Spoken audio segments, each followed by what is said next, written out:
Hey everybody, and welcome back to more Let's Play Super Metroid.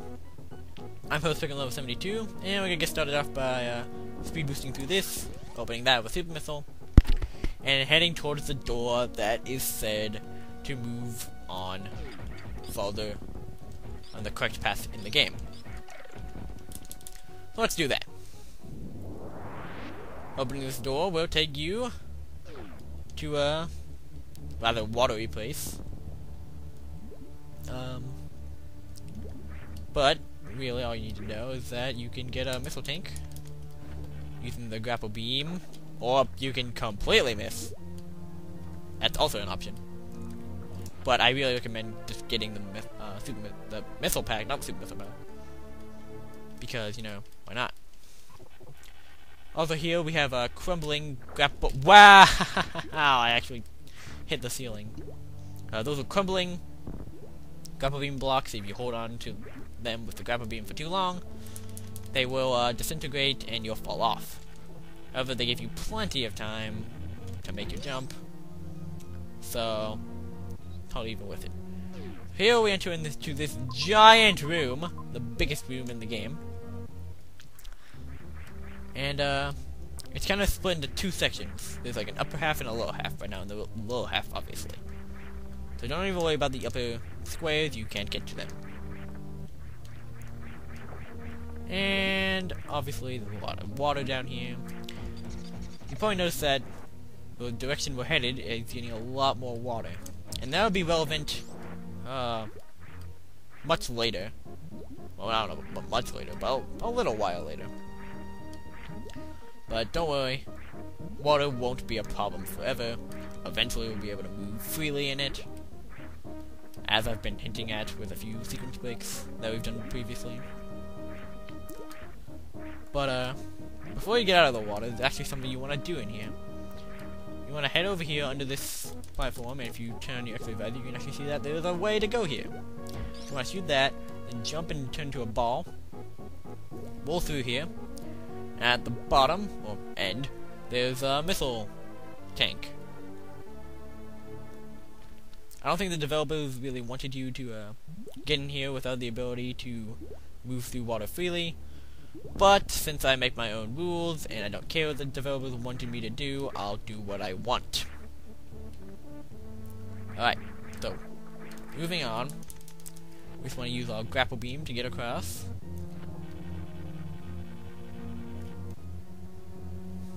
And make everything blue and stuff. Then use this enemy to fling ourselves through there. Be very careful not to fall in the water. And open up this door, which will lead us into a completely new area, the wrecked ship. So, this is a destroyed ship. We don't really know anything about it. We just know that it's a destroyed ship. And there's lots of bugs that fly away from us. Oh hey, let's use the save point. No, let's use the save point. Oh god, it's a ghost! There aren't supposed to be enemies in save point areas. What is going on? Why isn't the save point working? Well, as it turns out, in the wrecked ship, there's no power. So, save stations aren't gonna work. Also, we can not... You wanna check, the end bottoms of walls, because it's usually gonna have secrets in them, like this one. Well, if we go to the very end, there's a missile pack. And, fun fact, if you stand on the spikes, when they're not moving, they don't actually hurt you. Because standing on spikes is completely fine as long as they're not moving slightly up and down. Because, you know, Nintendo logic and all that. And when you stop with the freaking ghost heads, it's like 3 heads in one and they're like melting. Stop! It's creepy. But that's kind of one of the reasons I like this area and really this game. It has really nice atmosphere, as I think I've said before. And this place is no exception. It really gives us a creepy vibe with all the music and the bugs scattering away from you. And I'm not supposed to be going this way yet because the power's not on. And the ghosts that appear out of nowhere. Makes you really think of like a haunted, destroyed ship. And I also give props to Retro Studios and Metroid Prime for making the frigate, the crashed frigate Orpheon, a very similar place, although that one was more sad and less scary. It still had like the spirit of the wrecked ship, as it was indeed a wrecked ship, or space station, I guess. But moving through the door, avoid the ghosts that appeared in it. Let's head off here to the left. And it's a map station, but it's got no power. So you're probably beginning to notice a theme here. Everything in this place needs power. So eventually you'll be led down over here, where you can go through as a ball, and you find yourself a boss door. And so, we reach our second boss. Blue Ring of Fire! No, not actually Blue Ring of Fire.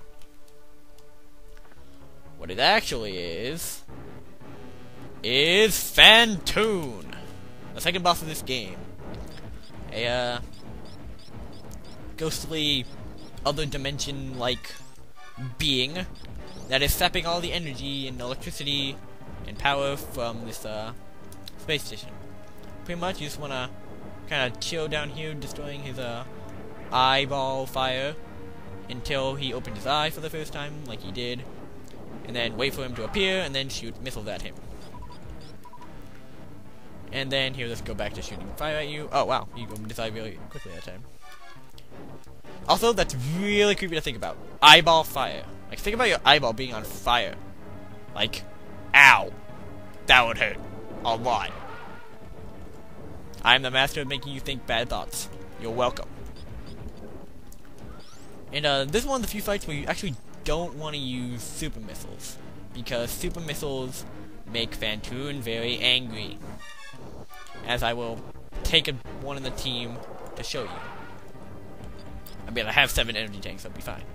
But now he goes on a mad rampage where he just sits at the top of the screen, sending wave and wave of fireball at you, or fire eyeball, and you can't really do anything unless you get a lucky shot off that kills them all at once, but that rarely happens. He'll do like 7 or 8 sweeps, and it'll really hurt you. So best not to use super missiles, because that would happen. They do more damage, but I think it takes longer for that phase to end anyway, so you're better off just using missiles.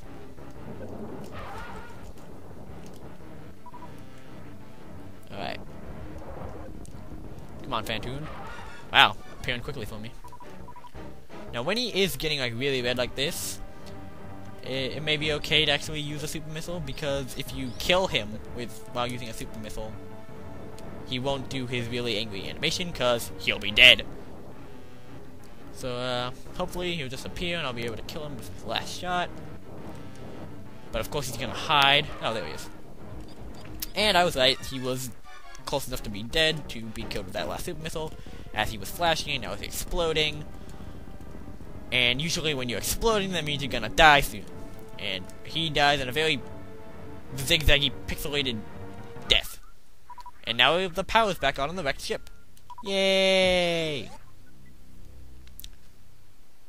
So that is our second boss of 4 done. And what I usually coin as the halfway point in this game. Just based on experience, you have about half the expansion at this point. And, it seems about halfway through the game usually for me. So, we're about halfway through this LP. Also, here's the map station. Obviously now we have the power back on, because Phantoon was stealing all the power. But now he is no longer. Also, I don't know how the space pirates are even controlling Phantoon. He seems like something that wouldn't be controlled at all. But apparently he's important enough to be part of their glowing statue to keep people out of. I don't really know. Here we have a super missile tank,